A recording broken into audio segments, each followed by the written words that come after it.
Hi, everybody. This is Jimmy, and you're reading with Jimmy. We're on Book 3, Chapter 27 and 28 of A Farewell to Arms by Ernest Hemingway.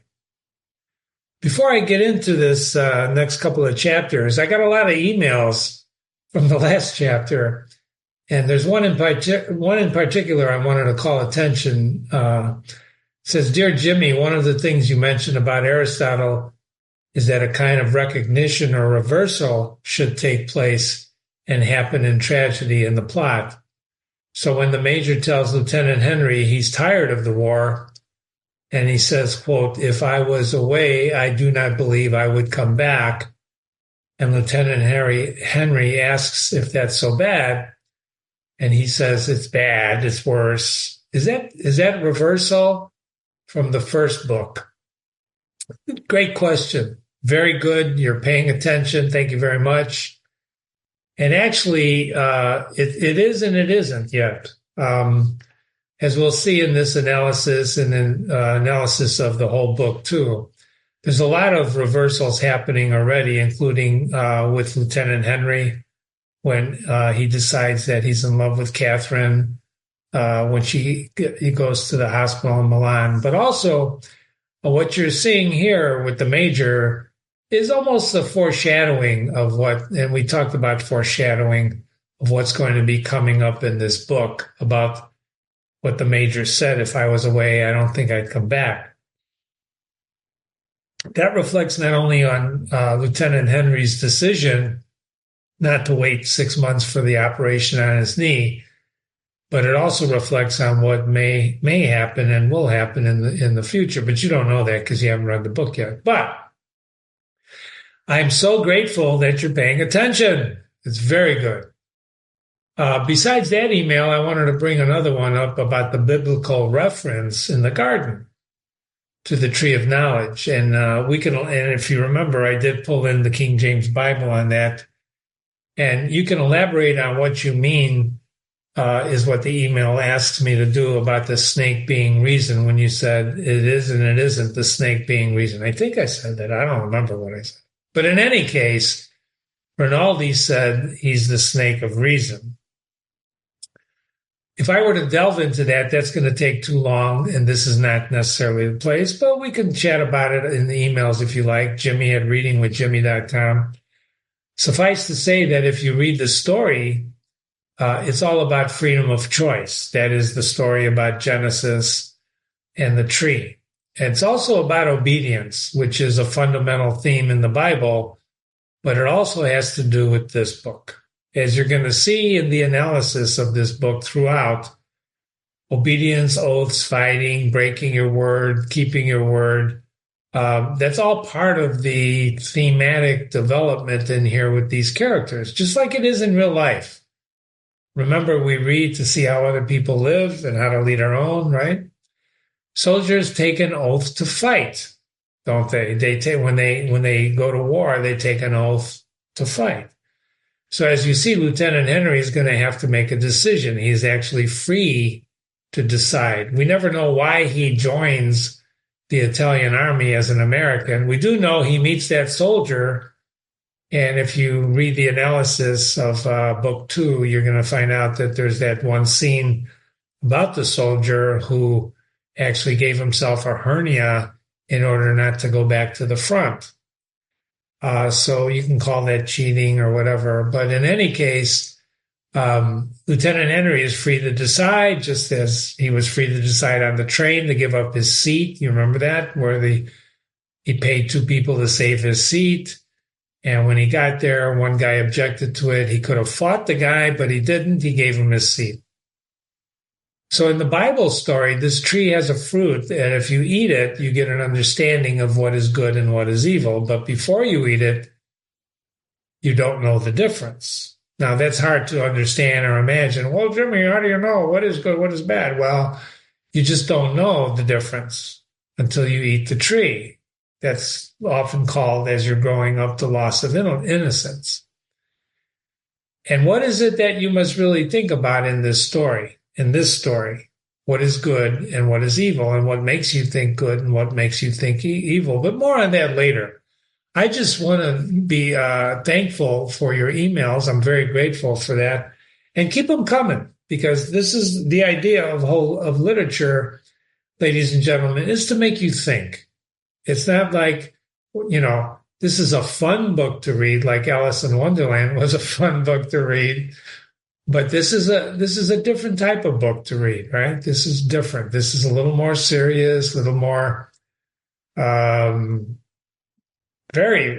more serious, right? But there's still some interesting parts to it. Let's go, shall we?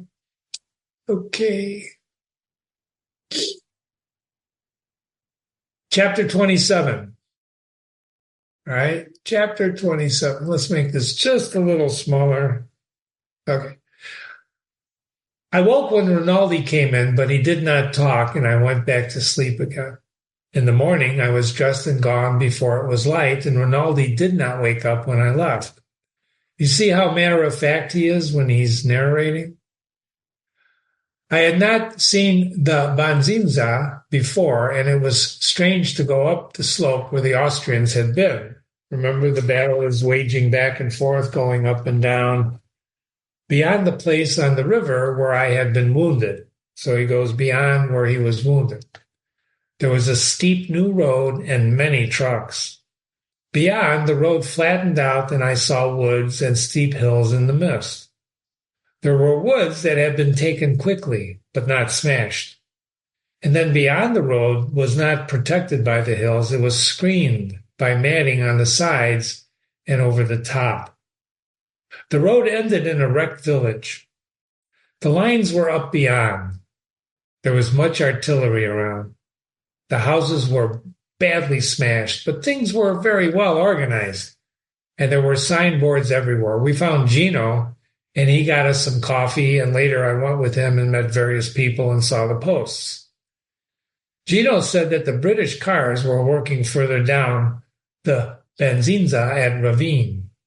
He had great admiration for the British. There was a certain amount of shelling, he said, but not many wounded.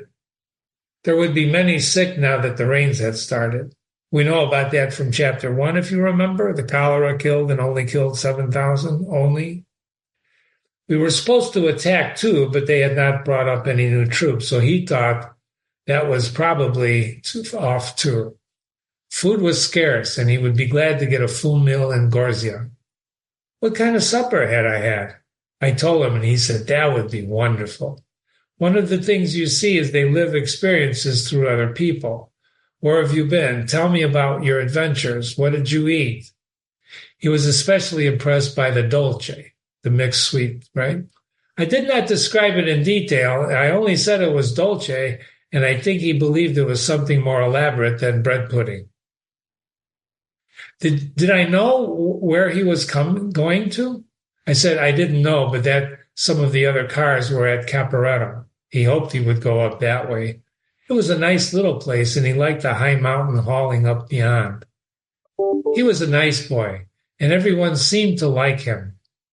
He said where it really had been hell was at the San Gabriel and the attack beyond Lom, and that it had all gone bad. He said that the Austrians had a great amount of artillery in the woods along Travona Ridge, beyond and above us, and shelled the roads badly at night. So high ground shooting down with artillery. There was a battery of naval guns that had gotten on his nerves. I would recognize them because of their flat trajectory. You heard the report, and then the shriek commenced almost instantly, and they usually fired 2 guns at once, one right after the other, and the fragments from the burst were enormous. He showed me one, a smoothly jagged piece of metal over a foot long. It looked like babbiting metal. I don't suppose they are so effective, Gino said, but boy, they scare me. They all sound as though they came directly for you, right? There's the boom, and then instantly the shriek and burst. What's the use of not being wounded if they scare you to death? He said that there were krauts in the lines opposite us now, and some Magyars. Our troops, Croats. Our troops were still in the attacking positions.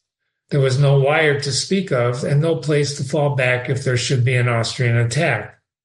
There were fine positions for defense along the low mountains that came up from the plateau, but nothing had been done about organizing them for the defense. What did I think of the Banzinza anyway? I expected it to be flatter, more like a plateau. I didn't realize that it was so broken up. Alto piano, Gino said, but no piano. We went to the cellar of the house where he lived. I said I thought a ridge that flattened out on the top and had a little depth would be more easy and practical to hold than a succession of small mountains. It was no harder to attack up the mountain than on the level, I argued. Then that depends on the mountain, he said. Look at San Gabriel. So they're discussing ways of attack, what should be done, discussing war and tactics. Yes, I said, but where they had trouble was at the top where it was flat. They got up to the top easy enough. No, not so easy, he said. Yes, I said, but that was a special case because it was a fortress rather than a mountain anyway. The Austrians had been fortifying it for years. I meant, tactically speaking, in a war where there was some movement, a succession of mountains were nothing to hold as a line because it was too easy to turn them. So he's speaking tactically. Take a mountain, there's another mountain and another mountain. You should have possible mobility, and a mountain is not very mobile. Also, people always overshoot downhill. If the flank were turned, the best men would be left on the highest mountains. I did not believe in a war in mountains. I had thought about it a lot, I said.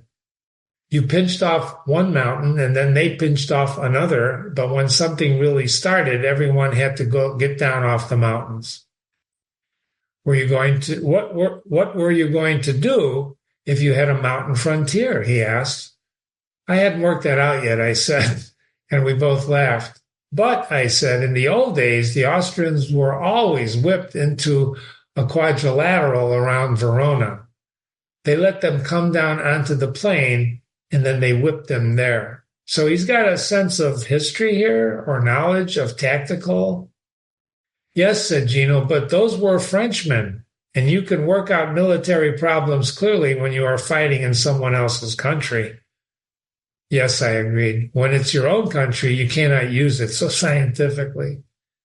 Well, the Russians did to trap Napoleon. Yes, I said, but they had plenty of country. If you tried to retreat to trap Napoleon in Italy, you'd find yourself in Brindisi. That's a terrible place, said Gino. Have you ever been there? Not to stay, I said. I am a patriot, Gino said, but I cannot love Brindisi or Tartaro. Do you love the Banziza? I asked. The soil is sacred, he said, but I wish it grew more potatoes.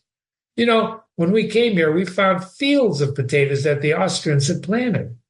Has the food really been short? I asked. I myself have never had enough to eat. But that's because I'm a big eater and I'm half not starved. The mess is average. The regiments in the line get pretty good food, but those in support don't get much food. Something's wrong somewhere. There should be plenty of food. The dogfish are selling it somewhere else, I said. Yeah, they give the battalions in the front line as much as they can, but the ones in the back are very short. They have eaten all the Austrians' potatoes and chestnuts from the woods. They ought to feed them better. We are big eaters. I am sure there's plenty of food. It is very bad for soldiers to be short of food. Have you ever noticed the difference that it makes in the way you think? Oh, yes, I said. It can win a war, but it can't win a war, but it can lose one. We won't be talking about losing. There's enough talk about losing. What has been done this summer cannot have been done in vain. I didn't say anything. I was always embarrassed by the words sacred, glorious, sacrifice, and the expression in vain. We had heard them and sometimes standing in the rain almost out of earshot so that only the shouted words came through, and had read them or proclamations that were slapped on by bill posters over proclamations now for a long time. And I had seen nothing sacred and the things that were glorious had no glory, and the sacrifices were like the stockyards in Chicago if nothing was done with the meat except to bury it. This is very important, what he's saying. I want to mark that. Okay. He's starting to get disenchanted, isn't he, with the war? It was like the stockyards in Chicago if nothing was done with the meat except to bury it. What does that mean? You're just killing for the sake of killing. There were many words that you could not stand to hear, and finally only the names of places had dignity. Certain numbers were the same way on certain dates, and these were the names of the places where all you could say and have them mean anything. Abstract words like glory, honor, courage, or hallow were obscene. Beside the concrete names of villages, the numbers of roads, the names of rivers, regiments, and dates. Gino was a patriot, so he said things that separated us sometimes. But he was also a fine boy, and I understood his being a patriot. This is very important too, right? Because if Gino's a patriot, the narrator is saying he's not a patriot, or is he a patriot? If a patriot says things that are different, separating him, that means he's not a patriot. You have to decide that. What is a patriot? He was born one. He left with Peduzzi in the car to go back to Gorzsa. It stormed all that day. Don't forget rain, right? The wind drove the rain and everything was standing in water and mud. The plaster of the broken houses was gray, wet. Late, what a dismal picture this is compared to the first chapter, isn't it? Late in the afternoon, the rain stopped. Actually, what you're seeing is a transition from kind of a romantic view of warfare to a realistic view of warfare. That's one of the things that we're seeing, especially with the way he paints with words. Late in the afternoon, the rain stopped, and out from number 2 post, I saw the bare, wet autumn country with clouds over the tops of hills, and the straw screening over the roads, wet and dripping. The sun came out once before it went down and shone on the bare woods beyond the ridge. There were many Austrian guns in the woods on that ridge, but only a few of them fired, so they could actually see the guns. I watched the sudden round puffs of shrapnel smoke in the sky above the broken farmhouse near the line, where the line was, and soft puffs with a yellow-white flash in the center. You saw the flash, and then you heard the crack, and then you saw the smoke ball distort and thin in the wind. There were many iron shrapnel balls in the rubble of the houses and on the road beside the broken house where the post had been. But they were not the shell near. They did not shell near the post that afternoon. They did not shell near the post that afternoon. So maybe they're going to shell later, right? Foreshadowing. We loaded 2 cars and drove down the road that was screened with wet mats, and the last of the sun came through the breaks through the strips of the mattings. Before we were out in the clearer road behind the hill, the sun was down. We went on down the clear road, and it turned to a corner into the open and went into the square arched tunnel of matting. The rain started again.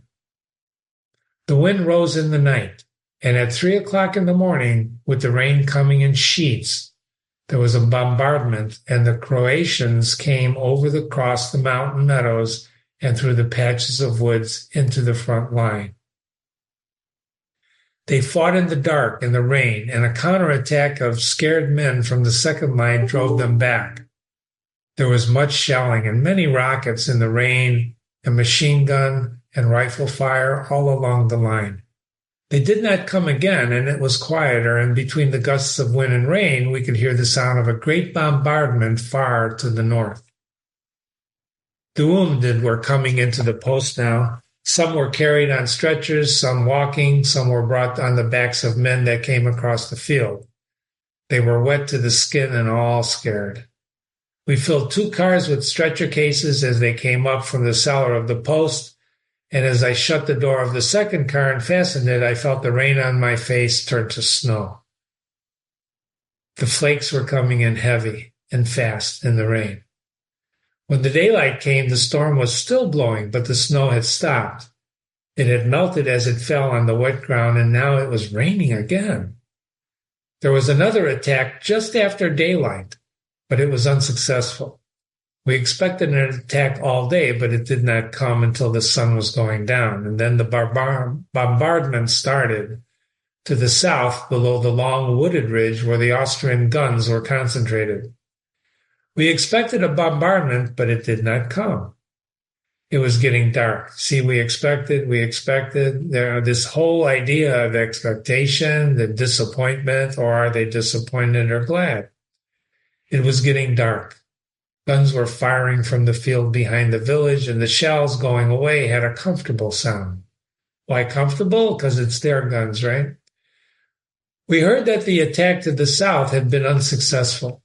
They did not attack that night, but we heard that they had broken through to the north.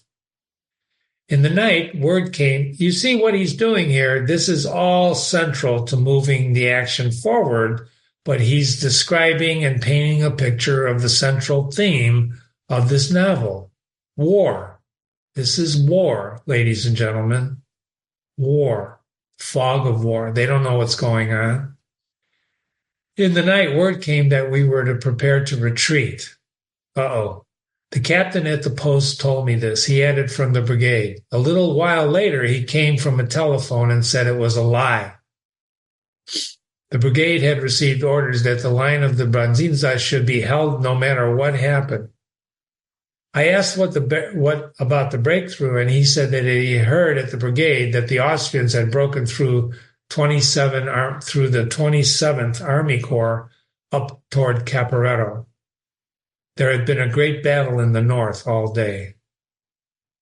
If those bastards let them through, we're cooked, he said. There's the word cooked again.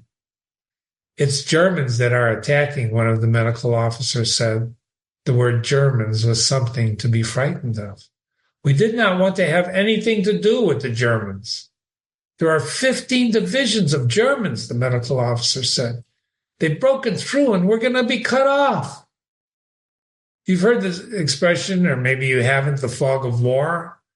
This is the fog of war. You don't know what's going on. They certainly don't know what's going on. Do the commanders know what's going on? Who knows what's going on? Fog of war and war. Jimmy's going to write himself a note to share with you some of the things that they teach you in when you become a Marine. I was not a Marine, but I know many Marines. At the brigade, they said that this line is to be held.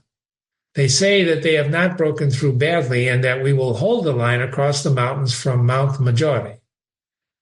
Where did you hear this? From the division. The word that we were to retreat came from the division.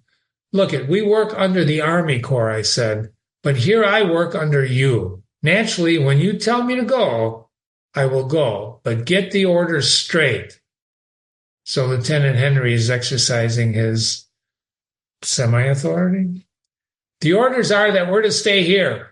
Clear the wounded from here to the clearing station. Sometimes we clear from the clearing station to the field hospital, too, I said. Tell me, I've never seen a retreat. If there is a retreat, how are all the wounded evacuated? They're not. They take as many as they can and they leave the rest. Wow. What will I take in the cars? Hospital equipment. Ladies and gentlemen, value of human life, right here. What do I take in the cars? Hospital equipment. No people, you take equipment. Jesus Christ. All right, I said. The next night the retreat started, so they're actually leaving. We heard that the Germans and the Austrians had broken through in the north and were coming down the mountain valleys towards Cividale and Udine. Remember Udine from the beginning? The retreat was orderly, wet, and sullen. Usually you think of a retreat as chaos. The retreat here, according to Lieutenant Henry, was orderly, wet, and sullen. In the night, going slowly along the crowded roads, we passed troops marching under the rain, guns, horses pulling, wagons, mules, motor trucks, all moving away from the front. There was no more disorder than in an advance. So the retreat looks like the advance. Isn't that something? That night we helped the enemy. That night we helped empty the field hospitals that had been set up in the least ruined villages of the plateau, taking the wounded down to Plava on the riverbed. And the next day we hauled all day in the rain to evacuate the hospitals and the clearing stations at Plava. It rained steadily, and the army of the Banzinza moved down off toward the plateau in the October rain and across the river where the great victories had commenced in the spring of that year.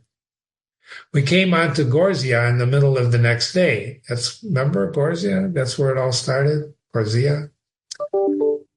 The rain stopped, and the town was nearly empty, and as we came up the street, they were loading the girls from the soldiers' whorehouse into a truck. Wait a minute. I thought there's no people. There were 7 girls, and they had on their hats and coats and carried small suitcases. 2 of them were crying. Of the others, one smiled at us and put out her tongue and fluttered it up and down. She had thick, full lips and black eyes. I stopped the car and went over and spoke to the matron. The girls from the officer's house had left in early morning, she said. Where were they going? I asked. To Kolyanyon, she said. The truck started. The girl with the thick lips put out her tongue again at us. The matron waved. The 2 girls kept on crying. The others looked interestedly out at the town, and I got back into the car. But Bonello, one of Lieutenant Henry's guys, says, we ought to go with him.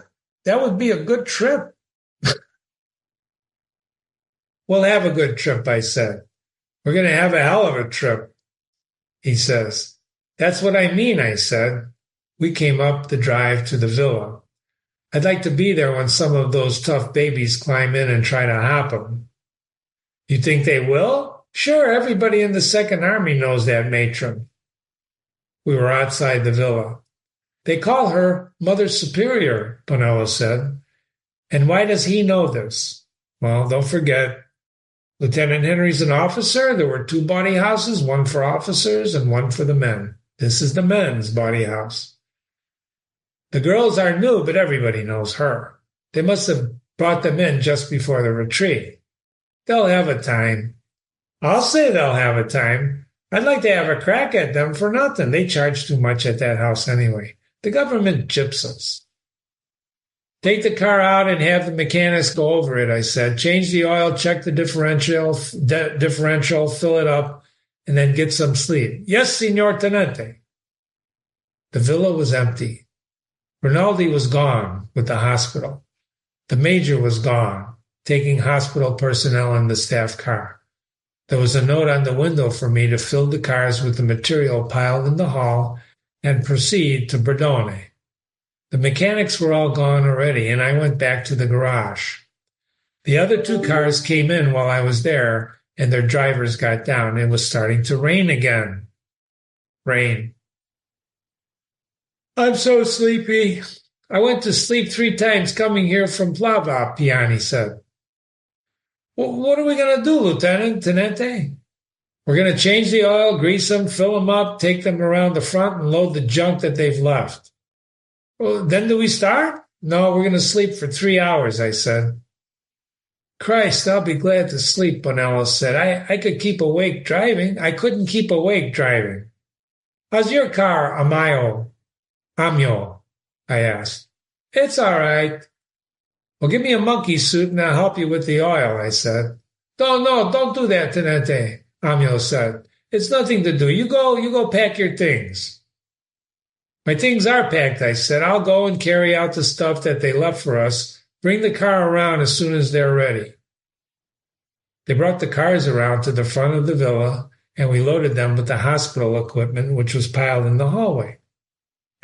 When it was all in, the 3 cars stood in line down the driveway under the trees in the rain. We went inside. Make a fire in the kitchen and dry your things, I said. I don't care about dry clothes, Piani said. I want to sleep. I'm going to sleep on the major's bed, Bonello said. I'm going to sleep where the old man corks off. I don't care where I sleep, Piani said. There are two beds in here. I opened the door. I knew what was in the room, Bonella said. I never knew what was in that room, Bonella said. That's old Fish-Face's room, Piani said. You two sleep in there, I said. I'll wake you. The Austrians will wake us if you sleep too long, Tenente, Bonella said. I won't oversleep, I said. Where's Amio? He went out into the kitchen. Go get some sleep, I said. I'll sleep, Piani said. I've been asleep sitting up all day. The whole top of my head kept coming down over my eyes. Take your boots off, Bonella said. That's old Fish-Face's bed. Fish-Face is nothing to me, Piani lay on the bed, his muddy boots straightened out, his head on his arm. I went out to the kitchen. Amio had a fire in the stove and a kettle of water on. I thought I'd start some pasta cosita, he said. We'll be hungry when we wake up. Aren't you sleepy, Bartolomeo? No, not so sleepy. When the water boils, I'll leave it and the fire will go down. You better get some sleep, I said. We can eat cheese and monkey meat. This is better, he said. Something hot will be good for those two anarchists. Who are those two anarchists? Right? The two in the bedroom sleeping, Bonello, right? And Panini, right? But Panini. Piani? Sorry. Panini. I'm hungry. No. You go to sleep tonight. There's a bed in the major's room. You sleep there. No, I'm going to my old room. You want to drink, Bartolomeo? When we go tonight, now it wouldn't be good. It wouldn't do me any good. Well, if you wake in 3 hours and I haven't called you, wake me, will you? Says Lieutenant Henry. I haven't any watch tonight. Well, there's a clock on the wall in the major's room. All right, he says. He calls him by his first name. Bartolomeo. Sorry.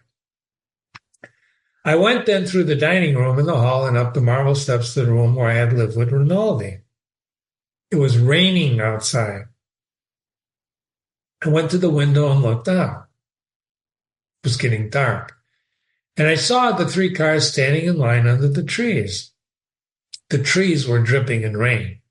It was cold and the drops hung on the branches. I went to Rinaldi's bed and lay down and let sleep take me.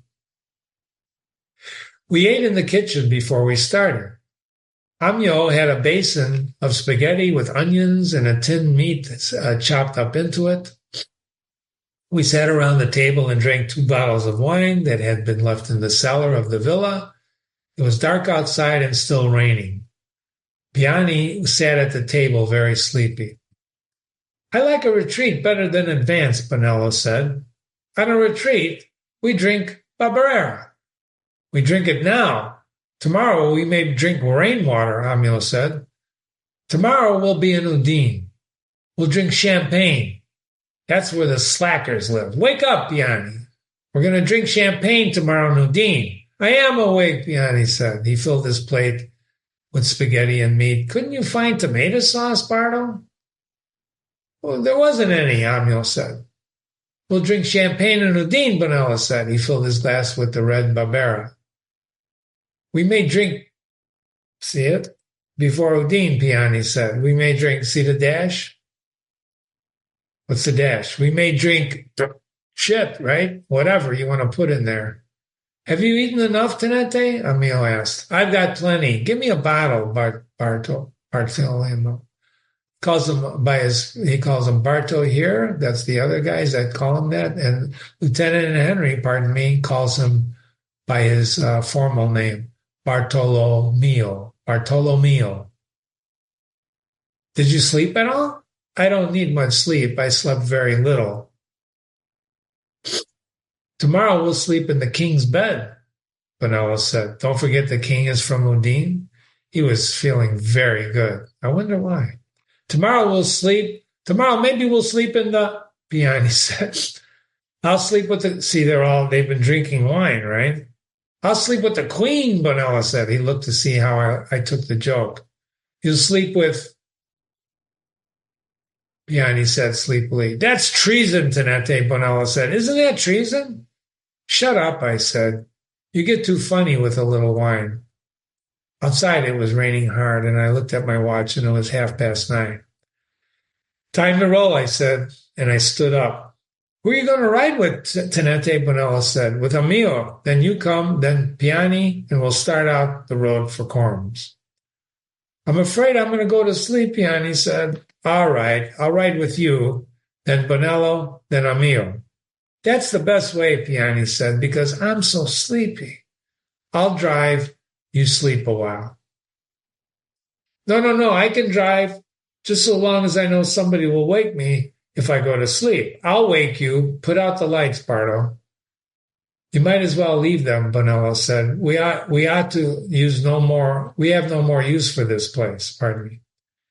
I have a small locker trunk in my room, I said. Will you help me take it down, Piani? We'll take it, Piani said. Come on, Aldo. Went off to the hall with Bonello. I heard them going upstairs. This is a fine place, Bartolomeo Emil said. Now he says his full name, right? He put 2 bottles of wine and a half a cheese into his knapsack. There won't be a place like this again. Where will they retreat to, Tenente? Beyond the Talimetto, they said. The hospital and the sector are to be in Prodone. This is a better town than Prodone. I don't know much. I don't know Prodone, I said. I've just been through there. It's not much of a place. 28. Chapter. As we moved out through the town, it was empty in the rain and the dark, except for the columns of troops and guns that were going through the main street. What's that? That's the retreat, right? There were many trucks, 2 and some carts through the other streets and converging on the main road. And when we got past the tanneries onto the main road, the troops, motor trucks, horse-drawn carts, and the guns were all in one long winding column. We moved slowly but steadily in the rain, and the radiator cap of our car almost against the tailboard of the truck that was loaded high and the load covered with wet canvas. So they're right next against each other, right? And then the truck stopped. The whole column stopped. It started again. We went a little further, and then it stopped. I got out and walked ahead, going between the trucks and carts and under the wet necks of the horses. The block was farther ahead. I left the road, crossed the ditch on the footboard, and walked along the field beyond the ditch. I could see the stalled column between the trees and the rain as I went forward across from it in the field. I went about a mile. The column didn't move, although on the other side, beyond the stalled vehicles, I could see the troops moving. I went back to the cars, and this block might extend as far as Udine. Piani was asleep over the wheel. I climbed up beside him and went to sleep too. Several hours later, I heard the truck ahead of me grinding into gear. I woke Piani and we started moving a few yards and then stopping and then going on again, and it was still raining. The column stalled again in the night, and it did not start. I got down and went back to see Emil and Bonello. Bonello had 2 sergeants of engineers on the seat in the car with him. They stiffened when I came up. 2 sergeants. Why? He's a lieutenant, don't forget. They were left to do something to a bridge, Bonello said, and they can't find their unit, so I gave them a ride. With the Sir Lieutenant's permission, said one of them. With permission, I said. Or Bonello said. The lieutenant is an American, Bonello said. He'll give anybody a ride. One of the sergeants smiled. The other asked Bonello if I was an Italian from North or South America. He's not Italian. He's a North American English. The sergeants were polite, but they didn't believe it. I left them and went back to Emilio. He had 2 girls on the seat with him, and he was sitting back in the corner smoking. Bardo, I said, and he laughed. Talk to them, Tenente, he said. I don't understand them. Hey! He put his hand on the girl's thigh, squeezed it in a friendly way. The girl drew her shawl tight around her and pushed his hand away. Hey! He said, tell the Tenente your name and what you're doing here. The girl looked at me fiercely. The other girl kept her eyes down. The girl who looked at me said something in a dialect I didn't understand a word of. She was plump, dark, and looked about 16. Sorella? I asked and pointed to the other girl. She nodded her head and smiled. All right, I said, patted her on the knee. I felt her stiffen away when I touched her. The sister never looked up. She looked perhaps a year younger. Emil put his hand on the elder girl's thigh and she pushed it away. He laughed at her.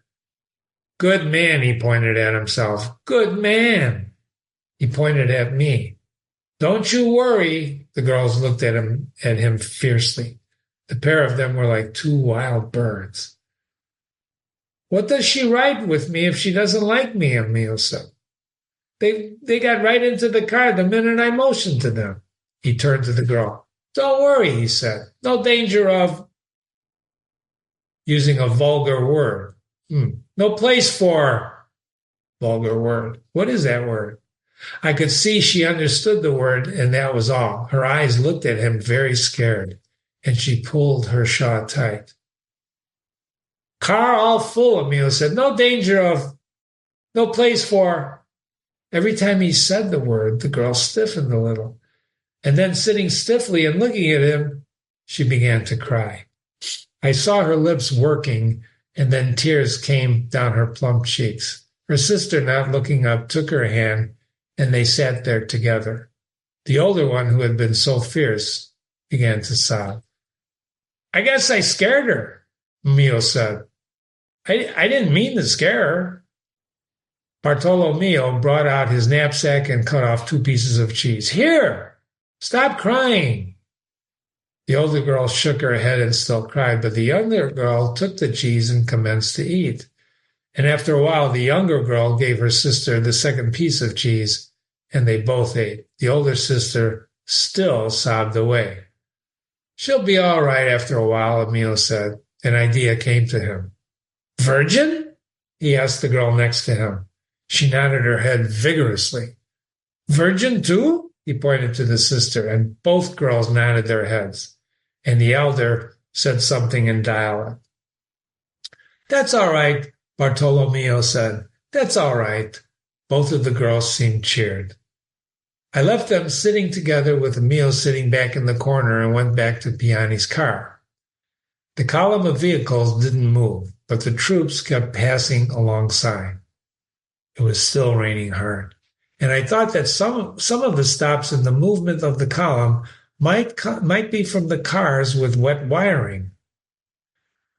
More likely, they were from the horses or the men going to sleep. Still, traffic could tie up in cities when everyone was awake.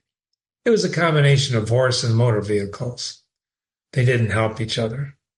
The peasants' carts didn't help much either. Those were a couple of fine girls with Bardo. A retreat was no place for 2 virgins, real virgins, probably very religious. If there were no war, we would probably all be in bed. In bed, I lay me down my head. Bed and board, stiff as a board in bed. Catherine was in bed now between 2 sheets and over her and under her. Which side did she sleep on? Maybe she was. This is called stream of consciousness, right? The narrator is narrating his thoughts to us after he just had this encounter with the 2 young girls and his buddy Aimo. Which side did she sleep? Maybe she wasn't asleep. Maybe she was lying thinking about me. Blow, blow, ye western wind. Well, it blew, and it wasn't the small rain, but the big rain down that rained. It rained all night. You knew it rained down all that rained. Look at it, Christ, that my love were in my arms and I were in my bed again, that my love Catherine, that my sweet love Catherine down might rain. Blow her again to me. Well, where were it? We were in it. Everyone was caught in it, and the small rain would not quiet it. Good night, Catherine, I said aloud. I hope you sleep well. If it's too uncomfortable, darling, lie on the other side, I said, and I'll get you some cold water. In a little while it'll be morning, and then it won't be so bad. I'm sorry it makes you so uncomfortable. Try and go to sleep, sweet. I was asleep all the time, she said. You've been talking in your sleep. Are you all right? Are you really there? Of course I'm here. I wouldn't go away. This doesn't make any difference between us. You're so lovely. You wouldn't go away in the night, would you? Of course I wouldn't go away. I'm always here. I come whenever you want me. Swear word, Piani said. They've started again. I was dopey, I said. I looked at my watch. It was 3:00 in the morning. I reached back behind the seat for a bottle of Barbera. You talked out loud, Piani said. I was having a dream in English, I said. The rain was slacking and we were moving along. Before daylight, we were stalled again. And when it was light, we were at the little rise in the ground, and I saw that the road of the retreat stretched far ahead. Everything stationary except the infantry filtering through. We started to move again, but seeing the rate of progress in the daylight, I knew we were going to have to get off the main road some way and go across country if we ever hoped to reach Udine. In the night, many peasants had joined the column from the roads of the country, and in the column there were carts loaded with household goods. There were mirrors projecting up between the mattresses and the chickens and the ducks tied to the carts. There was a sewing machine on a cart ahead of us in the rain, and they had saved the most valuable things. On some carts, the women sat huddled from the rain, and others walked beside the carts, keeping as close to them as they could. There were dogs now in the column, keeping under the wagons as they moved along. And the road was muddy, and the ditches on the side were high with water, and beyond the trees that lined the road, the fields looked too wet and too soggy to cross. I got down from the car, and I worked up the roadway, looking for a place where I could see ahead to find a side road that we could cross country. I knew there were many side roads, but I didn't want one that would lead to nothing. I couldn't remember them because we had always passed them bowling along in the car on the main road, and they all looked much alike. Now I knew we must find one if we ever hoped to get through.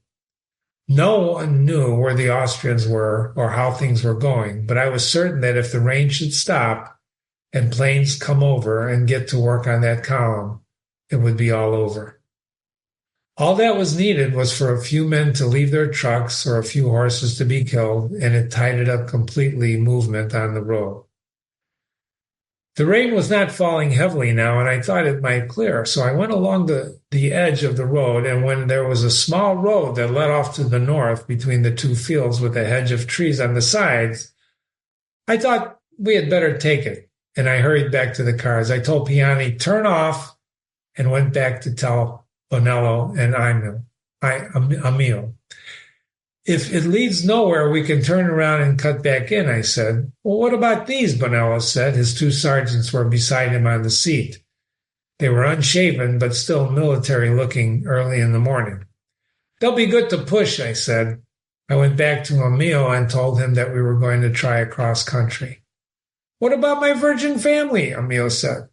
The two girls were asleep. They won't be very useful, I said. You ought to have someone that could push. Well, they can go back in the car, Emil said. There's room in the car. All right, if you want them, I said. Pick up somebody with some wide back to push. Bella Sagrere, Emil said. They have widest backs. They measure them. How do you feel, Tenente? Fine. How are you? Fine, but very hungry. There ought to be something up the road and we'll stop to eat. How's your leg, Tenente? Fine, I said. Standing on the step and looking ahead, I could see Piani's car pulling out into the little side road and starting up it, his car showing through the hedge of the bare trees. Bonello turned off and followed him, and then Piani worked his way out and followed the two ambulances along the road between the hedges. It led to a farmhouse. We found Panini and Bonello stopped in the farmyard, and the house was low and long, with a trellis with a grapevine over the door. There was a well in the yard, and Piani was getting water to fill the radiator. So much going into low gear had boiled it out. The farmhouse was deserted. I looked back down the road, and the farmhouse was on a slight elevation above the plain, and I could see over the country. And I saw the road, the hedges, the fields, and the line of trees along the main road where the retreat was passing. The two sergeants were looking through the house. The girls were awake and looking at the courtyard, the well, and the two ambulances in front of the farmhouse with 3 drivers at the well. One of the sergeants came out with a clock in his hand. "Put it back," I said. He looked at me, went in the house, and came back without the clock. "Where's your partner?" I asked. "He's gone to the latrine." He got up on the seat of the ambulance, and he was afraid we would leave him. "What about breakfast, Tenente?" Bonello said. "We could eat something. It won't take very long." "Do you think this road is going down to the other side and will lead to anything?" "Sure." "All right, let's eat." Piani and Bonello went into the house. "Come on," Emil said to the girls. He led with his hand to help them down. The older sister shook her head. They were not going into any deserted house. They looked after us. "They're difficult," Emil said. We went into the farmhouse together, and it was large and dark and an abandoned feeling. Bonello and Piani were in the kitchen. "There's not much to eat," Piani said. "They've cleaned it out." Bonello sliced a big cheese onto the heavy kitchen table. "Where was the cheese?" "Well, it was in the cellar." Piani found wine, too, and apples. "Well, that's a good breakfast." Piani was taking the wood cork out of the big wicker-covered wine jar. He tipped it and poured a copper pan full. "Smells all right," he said. "Find some beakers, Bardo." The 2 sergeants came in. "Have some cheese, sergeants," Bonello said.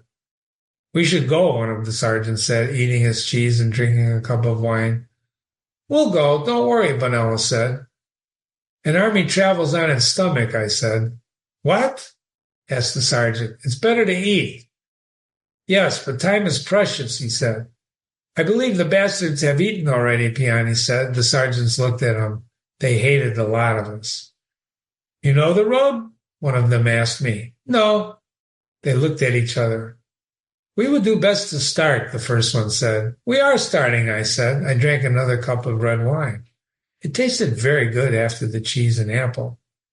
"Bring the cheese," I said, and I went out. Bonello came out carrying the great jug of wine. "That's too big," I said. He looked at it regretfully. "I guess it is," he said.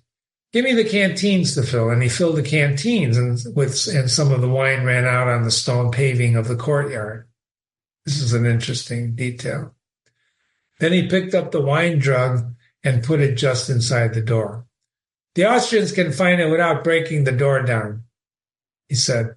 "We'll row," I said. "Piani and I will go ahead," and the 2 engineers were already on the seat besides Bonello. The girls were eating cheese and apples. Mia was smoking. We started off down the narrow road. I looked back at the 2 cars coming and the farmhouse, and it was a fine, low, solid stone house. And the ironwork of the well was very good. And ahead of the road was narrow and muddy, and there was a high hedge on either side, and behind the cars were following closely. What about it? Well, they're in retreat.